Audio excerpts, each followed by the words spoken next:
Yo guys, what is up? Today I come to you with my weekly review of Starmyu Season 2, and we are at episode 4, and this week's episode focuses on Hoshitani and Genji.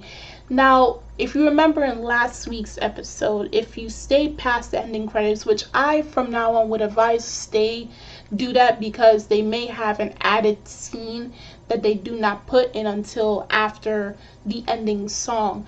Now, remember when Riku told Hoshitani that he does not belong in his world and he doesn't know where he's coming from, despite both of them admiring someone, and that led them to go into the path that they're following right now. For Hoshitani is altering, and for Riku it's Haruto.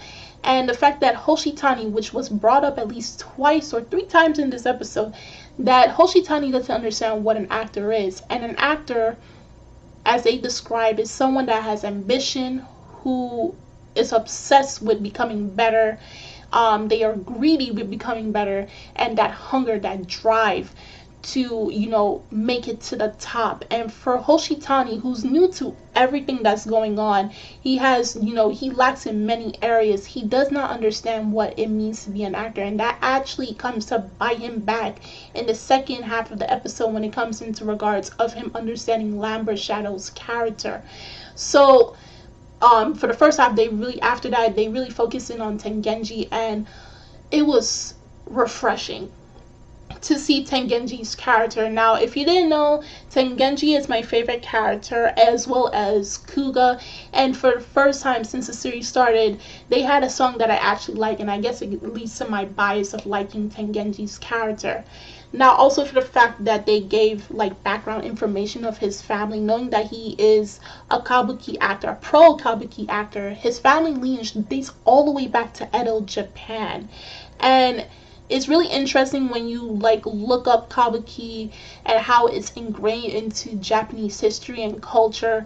And if you know, the actors are all male, even if they were playing a female character as a male. But I think within recent times, now I could be wrong, they started to allow females to enter kabuki theater and to start playing in plays.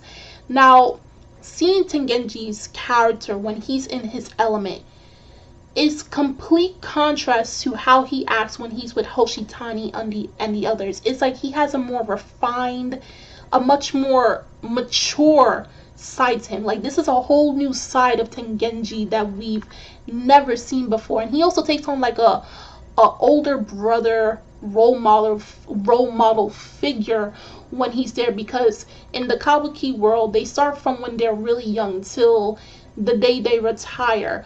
So, and also the fact that Tengenji is, the successor for his family. So, a lot of expectations were put on him. Even though they never showed us the play, it was really nice to see Tengenji's character out of the norm that we usually see him in. Now to the second half of the episode, which focused on Hoshitani, and might I add, Tengenji has an elbow injury, and his father was the only one to notice that he had the injury. Not even Hoshitani and the others were able to notice that his elbow was injured. And it goes to show that despite his father being very strict, his father does care about him. Now for Hoshitani, when he's with his group, the group that's all aiming for Lambert Shadow's role, Uezumi tells them this particular line for them to recite in order for them to understand his character. And that line goes along: "When I receive something precious from you, I feel that I am cherished by you. That alone makes me think I am cherished by the world." And as they said and described it, it's basically Lambert understanding and reflecting on his own heart and his longing. And remember back to how they explained what Shadows and Light is all about between Lambert and Alexis, and how those two wanted to become actors, but Lambert suffered at the end because of that incident during their childhood. He has those regrets still deep within himself, feeling like he abandoned the dream and he broke a promise and everything, but he still cherishes the friendship between him and Alexis. And for them, as the shadow for these characters are aiming to play that character, they had to understand this line. But for Hoshitani, The fact that he doesn't understand what an actor requires, and for him he finds it difficult to actually understand this role. And it's noted by Kitahara that Hoshitani and Toraishi is actually very carefree characters, and I have to agree with him because, like I said before, Hoshitani, we don't even know what his goal is at the end of the day. He doesn't show, the greed and the ambition that he needs to be an actor. And really, it just shows him to be following the shadow of Otari. And we don't know if he wants to become a pro actor at the end of the day, despite him being able to be in the musical department. And he finds this to be troubling because he wakes up from a dream where, he's like in a comedy show. And then he's like, I'm Hoshitani, I'm carefree, until he's awoken by Tengenji. Now, it's not every day we see when these two characters are alone and interacting, let alone Tengenji giving Hoshitani advice.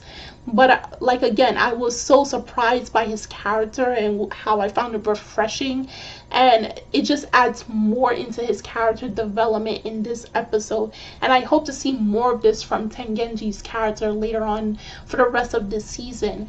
So he told Hoshitani that there is this saying in the world of the actors, mastering the flower. And it was kind of like a metaphor, saying that if you start at a young age as a child, and if you put in a lot of hard work, a lot of effort, you will bloom into this flower. But there are those who put in that amount of work, but yet they still don't bloom. And it's for Hoshitani, despite him not having any prior experiences and the fact that he lacks in many areas, which Tengenji repeatedly repeats to him many times, he never minces words. He says that Hoshitani, and it's been stated many times, Hoshitani is a shooting star. He is the miraculous Hoshitani. He has something that every actor wants. And for a pro like Tengenji to say that, he noticed that about Hoshitani, and this is what makes Hoshitani different compared to every single character in this series. Now, not even I know what it is that makes Hoshitani special, but hopefully they're able to explain that later in the series.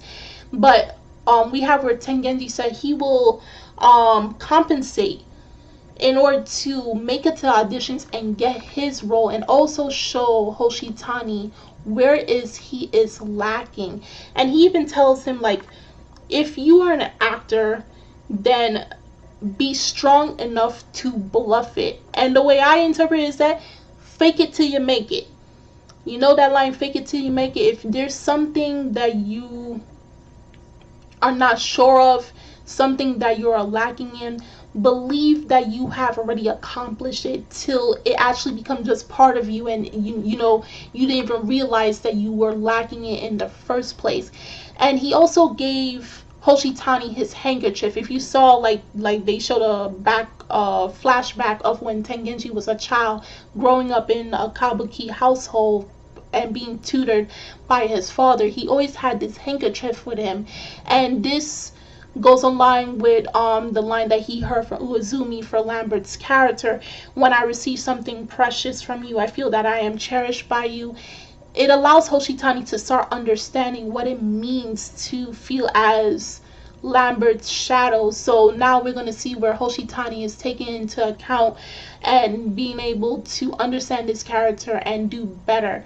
Now, after the ending song, and I advise, don't end the video just yet. Keep going until the very end, because there are some ending scenes. We see where Kaito he's stuck in the mud at this point. And every time we see his character, he says, I'm practicing, I'm too busy, I'm training everything. And it goes into the fact of his his inferiority complex towards his older brother, and with Riku. Now, for the fact that Riku is willing to use him to get closer to his brother, and the fact that if you think about it, he's not even looking at Kaito as on the same level as Haruto. Kaito is in this position where he's like, he has to constantly try his best to reach his brother's level and even surpass him. So right now he is struggling. And in next week's episode, we're going to see where they're going to focus on his character and what he has to do to overcome that inferiority complex that he has towards his brother, and realize that he has his own talents that makes him unique as well.